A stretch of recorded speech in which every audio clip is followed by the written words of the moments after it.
Hi friends, welcome back to my channel Ajay talks.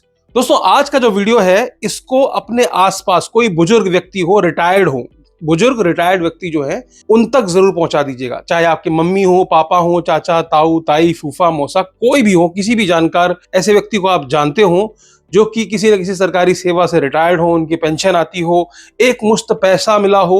और आमतौर पर ऐसे लोग जो हैं ज्यादातर एफडी में पैसा डालते हैं, फिक्स डिपॉजिट करते हैं अपने पैसे को बैंकों के माध्यम से, अलग अलग बैंकों में जाकर के फिक्स डिपॉजिट करते हैं।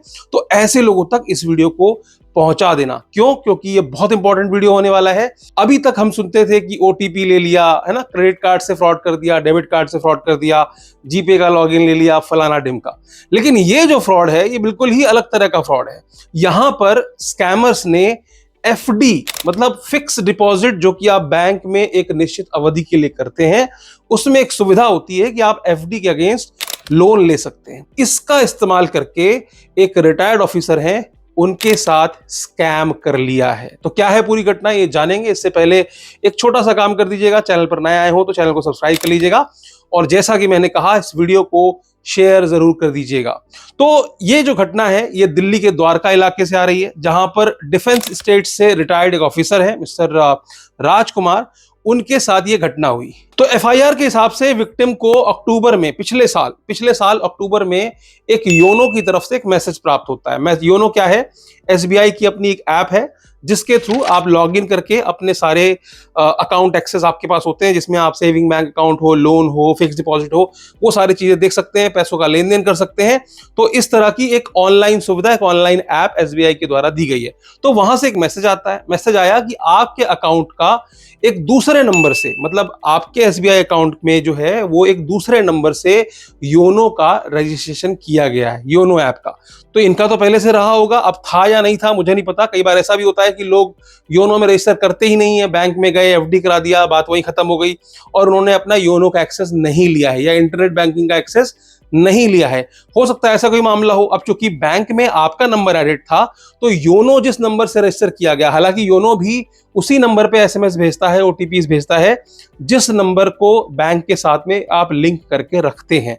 तो इनको एज पर विक्टिम एफआईआर के हिसाब से इनको एक मैसेज प्राप्त हुआ कि किसी ने इनके अकाउंट्स के अगेंस्ट योनो में रजिस्ट्रेशन किया है एक नए सिम कार्ड से, और उसमें एक सचिन नारंग के नाम से एक बेनिफिशियरी को ऐड किया गया है इनके अकाउंट के अगेंस्ट। मतलब आपके अकाउंट में जो आप बेनिफिशियरी ऐड करते हो पेमेंट करने के लिए, तो सचिन नारंग नाम के एक व्यक्ति को वहां पर ऐड किया गया। मैसेज मिलने के बाद उन्होंने तुरंत एसबीआई के कस्टमर केयर को कॉल किया, कॉल करके उनसे पूछा कि क्या उनके खाते से किसी तरह का कोई लेन देन तो नहीं हुआ है।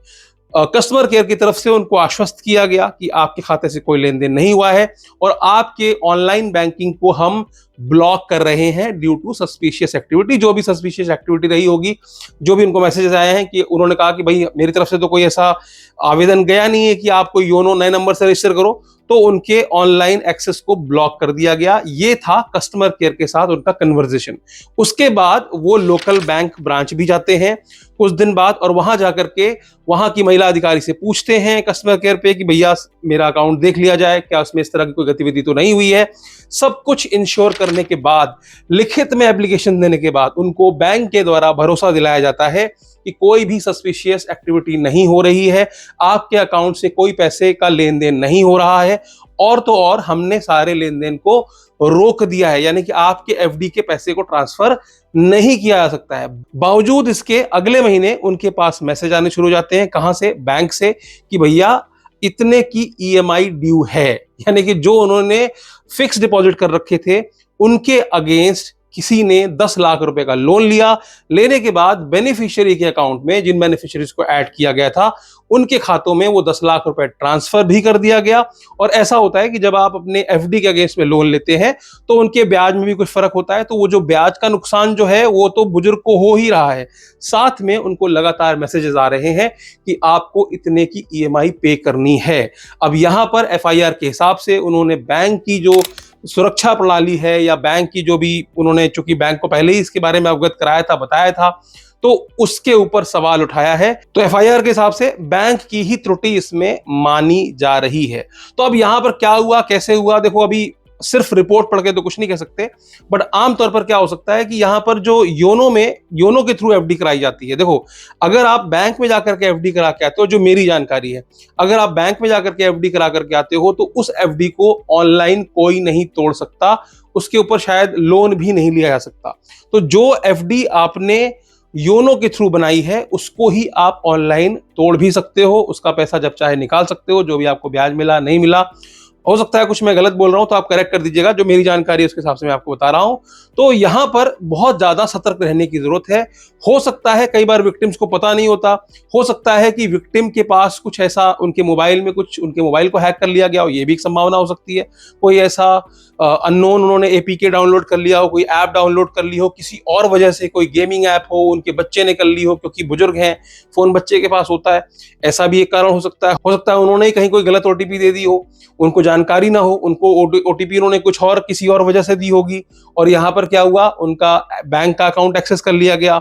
कई हमने केसेस देखे हैं कि बैंक के अधिकारी की भी मिली भगत, हमने बहुत सारे केसेस में देखे हैं, तमाम सारे अरेस्ट हो चुके हैं। तो कोई ये नई बात नहीं है कि बैंकों के अधिकारी की मिली भगत ना हुई हो। तो जरूरत इस बात की है कि सबसे पहले तो आपके बैंक अकाउंट के साथ में कौन सा मोबाइल नंबर एसोसिएटेड है उसकी भी जानकारी रखें, क्योंकि ऐसा होता है कई बार कि आपने जो बैंक अकाउंट दे रखा है, बैंक अकाउंट में जो नंबर दे रखा है वो नंबर बंद हो गया, आपने दूसरा नंबर इस्तेमाल करना शुरू कर दिया, वो नंबर किसी और को अलॉट हो गया, और जिसको अलॉट हुआ है वो जीपे और पेटीएम में जाकर के आपके बैंक अकाउंट का एक्सेस ले लेता है और वहां से पैसे साफ कर सकता है। तो ये भी केसेस हमने देखे हैं।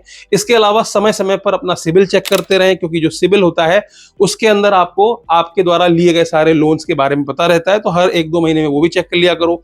एसएमएस पर विशेष नजर रखा करो, क्या आपको एसएमएस आ रहे हैं, क्या ओटीपी आ रही है। इसके अलावा किसी मैलिशियस लिंक बैंक के द्वारा भेजा गया, कहीं कोई स्टेटमेंट हो, कुछ ऐसी चीजें हो कि ये केवाईसी अपडेट के नाम पर कई बार ऐसी लिंक भेजी जाती है, मैलिशियस लिंक भेजी जाती है, और आपसे कहा जाता है कि आप केवाईसी अपडेट कर दीजिए, एक्सपायर हो गया है। कई बार रिवॉर्ड पॉइंट के नाम पर आपके पास बैंक के द्वारा भेजे गए कुछ एसएमएस आते हैं जिसमें कि बैंक से हूबहू मिलती हुई कुछ लिंक्स होती हैं। आप क्लिक करते हैं, आप सीधे ऐसे पेज पर पहुंचते हैं जो कि बैंक जैसा ही दिखने वाला एक लॉगिन होता है सामने। तो उससे भी आपको बच के रहना है, और समय समय पर अपने बैंक अकाउंट में जो भी आपने लोन्स ले रखे हैं, इंश्योरेंस है, इनके नॉमिनीज को भी जरूर चेक कीजिए कि नॉमिनी कौन है उसमें। बेनिफिशियरी की लिस्ट एक बार चेक कर लीजिए कि बेनिफिशियरी किसको ऐड कर रखा है। तो सतर्कता ही आपको यहां बचा सकती है, ठीक है, क्योंकि सतर्कता के अलावा और कोई नहीं, क्योंकि एक बार पैसा चला जाता है ना, उसके बाद आप यहां से वहां भटकते रहो, एफआईआर खेलो, पुलिस, वकील, थाने, इसके चक्कर काटते रहो।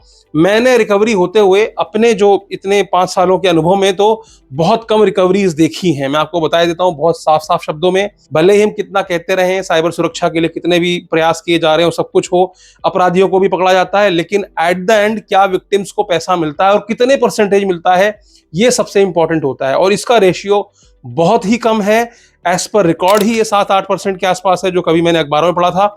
लेकिन अगर आप साइबर अपराधों के आंकड़े देखें जो कि रिपोर्ट भी नहीं होते, उसके हिसाब से तो ये बहुत ही नगण्य है, मतलब बहुत ही सूक्ष्म कह सकते हो, या बहुत ही कम मात्रा में लोगों के पैसे आते हैं। तो इसलिए सतर्कता बहुत जरूरी है। अगर आप इस तरह के किसी साइबर अपराध के शिकार हो चुके हैं तो आपको क्या करना है, 1930 डायल करें या फिर cybercrime.gov.in पे जाकर के अपनी कंप्लेंट जरूर दर्ज कराएं। अपने आप को सतर्क रखिए, इस तरह के वीडियोस लोगों तक शेयर कीजिए। जैसा कि मैंने पहले भी कहा, इस वीडियो को ज्यादा से ज्यादा लोगों तक शेयर कीजिएगा ताकि इस तरह का साइबर अपराध किसी के साथ ना हो सके। आज के लिए सिर्फ इतना ही, फिर मिलेंगे किसी और वीडियो में। वीडियो अच्छी लगी हो तो लाइक कर दीजिएगा, चैनल पर नए हो सब्सक्राइब करते हुए जाइएगा, और अंत में एक ही बात कहूंगा, हंसते रहिए, मुस्कुराते रहिए और हमेशा साइबर सुरक्षित रहिए।